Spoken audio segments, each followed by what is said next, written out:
Under the cover of darkness, a heavily armed police convoy moves through Aswan, Egypt, sworn to protect a cargo that is 4,000 years old.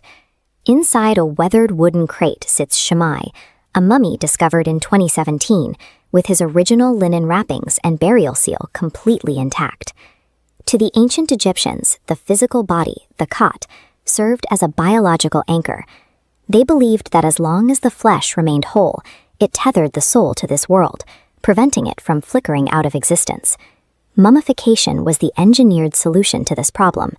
It was a rigorous biological failsafe designed to stop the natural chemistry of decay and ensure the soul's physical anchor survived forever. The hieroglyphics on this sarcophagus provide Shemai's official resume. According to the wood, the occupant was a member of the ruling elite, serving as a regional governor and the overseer of the grain store. But inscriptions can be political or aspirational. To find out who Shemai actually was, we have to look past the ink and examine the physical engineering of the body itself. Stopping decomposition is a 70-day medical procedure that begins the moment the heart stops beating. The first step is the immediate extraction of the internal organs, which house the bacteria that trigger rot. This diagram shows the precise extraction of the brain. Embalmers inserted a rod through the nose to liquefy the tissue, draining it by gravity. Once evacuated, the body was buried in natron salt for 40 days, leaving behind a sterile husk. This intensive evisceration was an elite medical service. Only the wealthiest citizens could afford the skilled practitioners and expensive chemicals required for a perfect preservation. For those who wanted to avoid that expense, middle-class options existed. These involved using cedar oil enemas to liquefy the internal organs from the inside out, flushing the body before it was salted.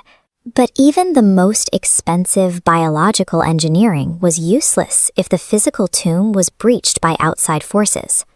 In the necropolises of Luxor and Gebel el-Silsila, archaeologists find nearly every mummification failsafe failed.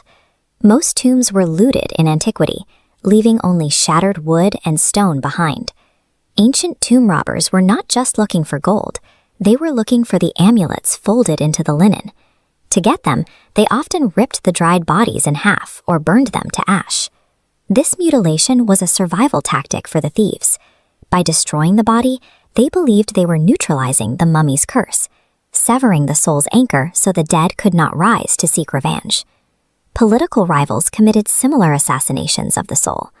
When the Vizier Huy remained loyal to the old gods, his rivals chiseled his name and face out of his tomb, a process designed to erase his identity, or ren, and bar him from eternity. In a world where the dead were systematically burned, ripped apart, or erased, Shemai's untouched survival for 4,000 years is a significant archaeological rarity.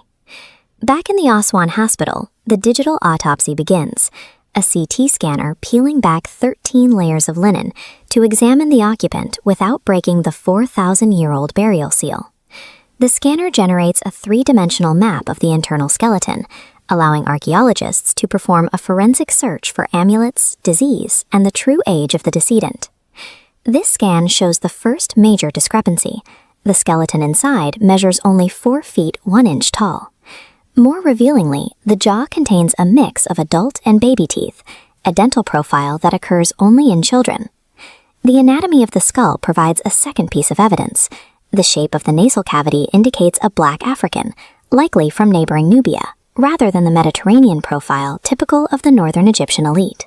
The data is clear. The elite adult governor described on the coffin does not exist.